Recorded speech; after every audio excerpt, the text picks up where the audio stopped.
Bonjour et bienvenue. This is Fabulously Delicious, the French food podcast, the show that's your ticket to all things French cuisine, from the buttery croissants of Paris to the finest cheeses in Burgundy. We explore the food culture that has shaped modern gastronomy and continues to inspire taste buds worldwide. French cooking isn't just about recipes, it's about passion, history, and the art of savouring life one bite at a time. On this podcast, we dive into the stories behind iconic dishes, discover hidden culinary gems, and occasionally we meet the incredible people, chefs, artisans, and home cooks who bring these flavours to life.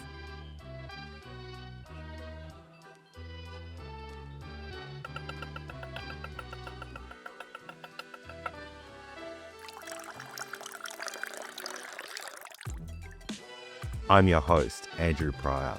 Enchanté. Enchanté. Once a MasterChef Australia contestant, I now call France home. Here I spend my days cooking, tasting, exploring and celebrating the extraordinary food, wine and traditions of this beautiful country. And I can't wait to share it with you, my fabulously delicious audience, every week. In today's episode, we're wrapping things up quite literally because we're exploring Croûte, the French art of encasing food in pastry.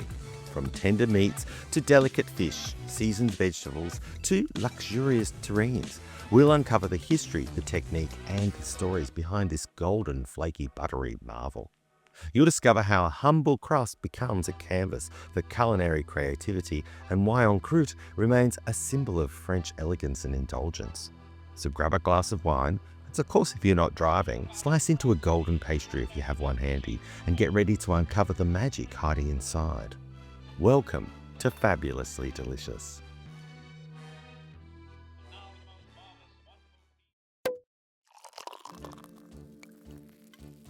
If you have ever perused a French bakery or scrolled through a glossy cookbook, you've probably seen dishes labelled en croûte or simply en croûte.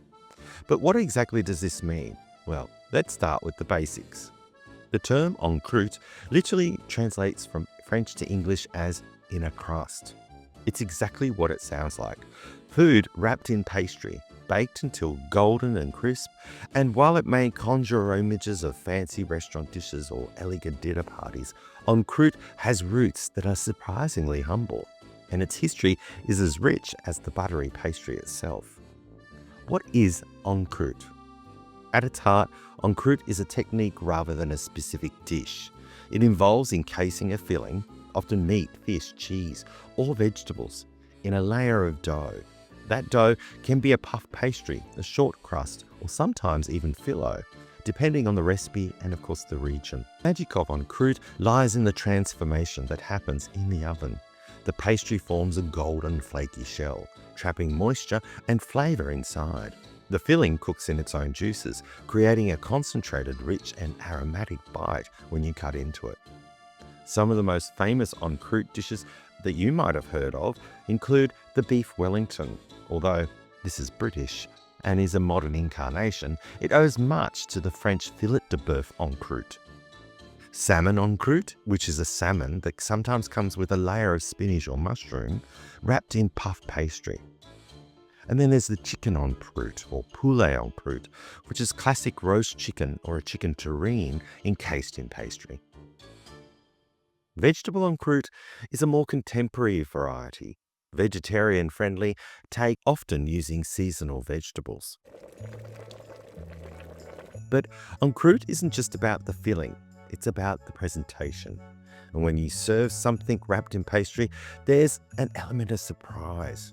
You slice through the golden crust and reveal a perfectly cooked centre, a little culinary magic that's as much about theatre as it is about taste. The story of en croûte begins long before the term itself appeared in French cookbooks. Cooking food in a crust is ancient. Archaeological evidence shows that early civilizations from the Egyptians to the Romans used some form of dough to encase meat or fish. The pastry served a practical purpose. It protected the food from direct heat, trapped moisture, and acted as an early preservation method. In a world without refrigeration, this was an ingenious way to extend the life of expensive ingredients. In medieval Europe, this practice evolved. Early French recipes often called for meat to be wrapped in a thick bread dough, sometimes even including spices or herbs, then baked. These early en croûte dishes were practical, hearty, and often rustic, more about function than finesse. For example, pies and coffins, a term used at the time for meat encased in dough, were common in noble households, serving both as meals and a way to transport or store food. By the 17th century, en croûte began to shift from practicality to elegance, particularly in French aristocratic kitchens. Pastry making itself was becoming more refined with the introduction of lighter doughs and butter-based crusts that would eventually evolve into modern puff pastry. This allowed chefs to experiment with presentation. Dishes were no longer merely protective shells, they became canvases for culinary artistry. The 18th century brought the first written references to en croûte in French cookbooks, often in the context of grand dinners and luxurious banquets. Recipes of the time describe encasing fish, poultry, and game in rich, buttery pastry, sometimes with elaborate decorations, leaves, flowers, or patterns, showing that French chefs were already thinking visually as well as gastronomically. Planning a trip to France, heading to Paris, or maybe you're one of those lucky ones already living in this incredible city. Whether you're planning your dream foodie adventure or just looking to savor the best Paris has to offer, I've got you covered. After years of living in and indulging my way through the city of lights, love and good food, I'm thrilled to share all my delicious discoveries with you, my fabulously delicious audience.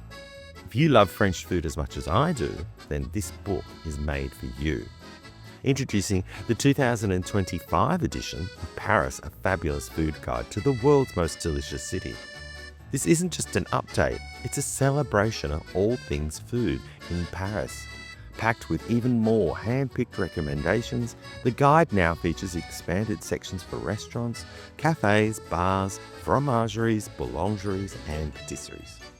Plus, I've added exciting new sections for vegan and vegetarian options, dining with a view, and a revamped and expanded food walking tour to help you explore the city bite by bite. With over 400 listings, including iconic food streets, gourmet supply stores, wine bars, and more, this guide is the ultimate companion for anybody craving a true taste of Paris.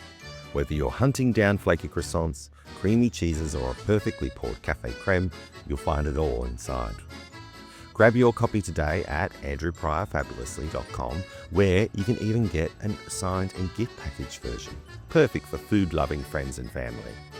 Or you could head over to Amazon, where it's available in print and on Kindle for instant foodie inspiration. Bon appétit and happy exploring, mes amis.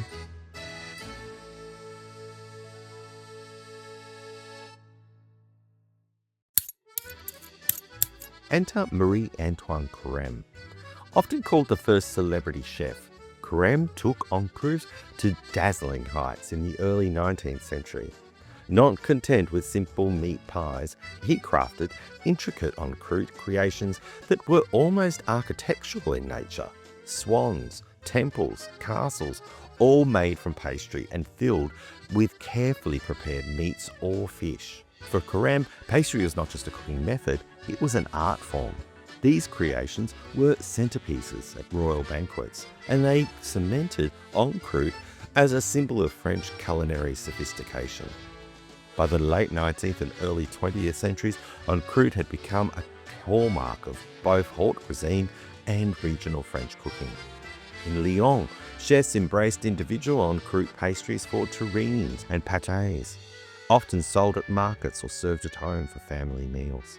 And in Paris, en croûte dishes became synonymous with fine dining, appearing on restaurant menus as a way to impress diners with technique, flavour and presentation. The international journey of en croûte is fascinating as well. Yes, the British took inspiration from French culinary practices to create the beef Wellington in the 19th century. while other European countries experimented with fish, veal, or vegetable encroutes.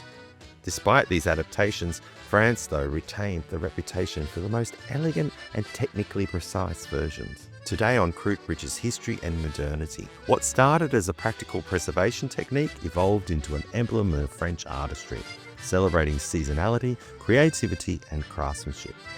Whether served as a grand centerpiece in a Parisian restaurant or at a rustic market in Lyon, on every encroute dish carries the story of centuries of French culinary evolution.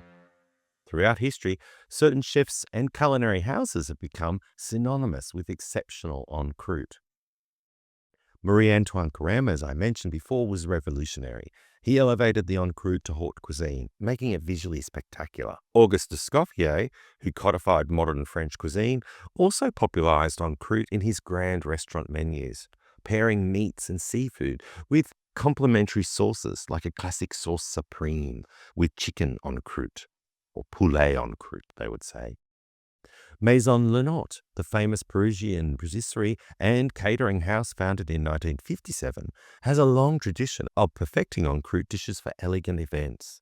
Their salmon and beef encroute remain iconic. Today's chefs like Alain Ducasse and those working for the late Joel Robuchon continue to showcase encroute in their fine dining menus, often pushing the boundaries with innovative fillings and presentation. But an encroute isn't limited to star chefs. Across France, boulangeries and patisseries have their own versions. Small, individual-sized pastries filled with mushrooms, foie gras, or seasonal vegetables. These local makers keep the tradition alive for everyday enjoyment, blending rustic charm with refinement. Love French food and curious about stories behind it? Then you'll definitely want to follow me on Instagram, where I'm sharing bite-sized videos on the fascinating history of French cuisine. From iconic dishes to quirky culinary traditions, there's always something fabulous to discover. Plus, you'll get behind-the-scenes peeks at life here in France. Think cobblestone streets, cheese shops, for all as they call them, fromageries, and a lot of delicious detours. Follow me at Andrew Pryor Fabulously on Instagram and Threads. Your appetite and your inner history nerd will thank you.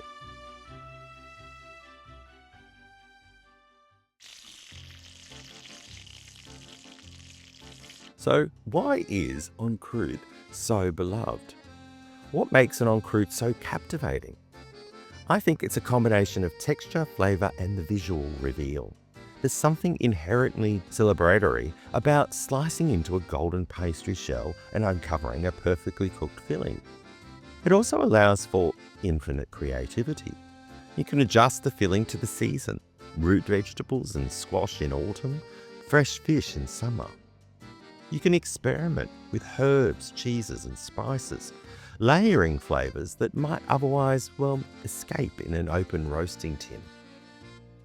And you can shape the pastry in decorative ways, crimping edges, lattice patterns, or even sculpted designs. Encroute embodies both practicality and elegance. It preserves, protects, and enhances flavor while transforming a simple meal into, an event. For home cooks inspired by the idea, here's a few tips that can help. Number 1, choose the right pastry. Puff pastry, it gives a light, flaky texture, where a short crust offers sturdiness. Number 2, keep it chilled. Cold pastry is easier to work with and ensures it puffs beautifully. Number 3, don't overfill. Too much filling can break the pastry or prevent it from cooking evenly. Number 4, add an egg wash. Brushing the top with beaten egg gives a golden glossy finish. And number 5, rest before you slice. Letting it rest a few minutes after baking, that prevents the filling from spilling out. And of course, pairing an encroute with the right sauce or accompaniment like a delicate mushroom sauce or a dollop of creme fraiche or a crisp green salad elevates the dish further. Legend has it that when the filet de boeuf encroute first arrived on the menus of Paris restaurants, diners would gasp at the sight. It looked like a humble loaf of bread on the plate, but the first cut revealed tender, juicy meat inside, perfectly cooked, and often with a luxurious sauce. Imagine that first bite, surprise, delight, and the subtle crunch of butter-laden pastry. Food as theatre. And it's not just about meat. In Lyon, there's a tradition of tiny individual pastries filled with mushrooms, foie gras, or vegetables, perfect for local markets or picnics. In fact, many Lyonnais chefs will tell you that those little en croûte bites were designed to impress visitors and keep locals happily snacking. Even today, en croûte inspires innovation. Miniature en croûte pastries appear at cocktail parties, seasonal vegetable en croûte shows up in vegan cookbooks, and some modern chefs experiment with filo dough, layered flavors, or even dessert en croûte. Think apples or pears baked in pastry, lightly spiced and drizzled with caramel. Today, en croûte continues to thrive, both in traditional and modern forms. Chefs experiment, and it's not just grand dinners anymore. It can be the centerpiece for a casual meal, a picnic treat, or a sophisticated starter at a party. What's remarkable is how a technique that started as a method to preserve food centuries ago has become a symbol of French culinary ingenuity. It combines the rustic and the refined, the practical and the playful, making every bite a small celebration of French gastronomy. So next time you see something labelled en croûte, whether it's salmon, bœuf, or vegetable, remember, you're not just biting into pastry. You're partaking in a century-old French tradition, one that celebrates flavour, technique, and a little bit of culinary theatre. From humble origins to haute cuisine, en croûte remains a testament to the ingenuity of French cooking. Whether you're slicing into a golden beef Wellington, savouring a salmon en croûte at a bistro, or trying your hand at it at home, there's a little magic in every bite. A shout out to those listeners in Ireland, where I'm excited to say that this month Fabulously Delicious reached number 12 in the food podcast charts on the Apple Podcast in Ireland. Merci beaucoup for listening. I didn't know the Irish were so into French food. Bon app. Emmeline Aubry, a renowned French chef, beautifully describes her craft. Le pâté en croûte, c'est de la poésie. Pâté en croûte is poetry. This sentiment reflects the artistry and the meticulous care involved in creating these culinary masterpieces, I think. And that's a wrap for this episode of Fabulously Delicious. Have you ever tried an en croûte before? If not, maybe I've inspired you to slice into a golden pastry and discover the magic inside for the very first time. I'd love to hear about it, whether it's a fun fact about French food or a recipe idea. I love chatting about French food. So slide into my DMs at Andrew Pryor Fabulously on Instagram, or you can contact me on contact@andrewpryorfabulously.com. If you enjoyed today's episode, don't forget to share it with your friends and family, or anybody who loves French food, really. Your support means the world and helps to keep Fabulously Delicious journey going. And hey, if you're feeling extra indulgent, leaving a review helps other food lovers discover the show as well, and I'd be so grateful. Thank you for joining me on this delicious journey into the world of en croûte. From its humble beginnings as a practical crust to the golden buttery masterpieces we enjoy today. This French technique is a reminder that French food can be both comforting and elegant. Remember my motto, whatever you do it fabulously. Merci beaucoup, and as always, bon appétit. Until next time, au revoir.